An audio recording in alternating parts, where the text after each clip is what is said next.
This is a bit of Britain. A Briton. And this is Joshua Pounds. He's lived in Britain for just under 40 years, and he's going to live for at least another 10, we think. It's the good air that can be found mainly in the sparkling magical tree patches clumped together in the rolling countryside.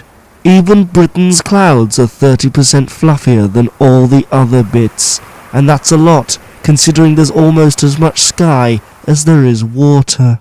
Joshua lives by one of many of Britain's seasides, just like 88% of all other Britons who don't dare disturb the verdant bluey-green countryside. Rather than flatten a Norman barrow, this house was simply erected upon the side of the haunted mound.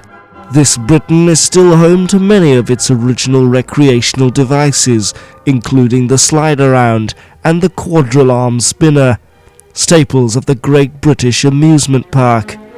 In an effort to preserve the glistening Emerald Coast, this park has been sank into the channel.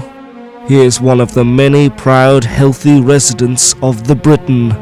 Oh, and here's another one. Look at her. She's having a great time. Here we can see Britain naturally producing 77% of the world's Guinness, which is gathered from rock pools with a special seaweed. These birds, even though they can fly with their special flat arms, will never travel more than a mile away from British shores due to the fact that the air outside of Britain is 60% thicker and acts as a kind of sky custard. The British penal system shrinks and imprisons felons in a two-dimensional vacuum and places them carefully in signs and other warnings around the country. Speaking of country, this is Harold Countryside. His father was recently embalmed in a traffic signal for gassing a badger in a local Oddbins. The shame is unbearable. He can't stay here anymore.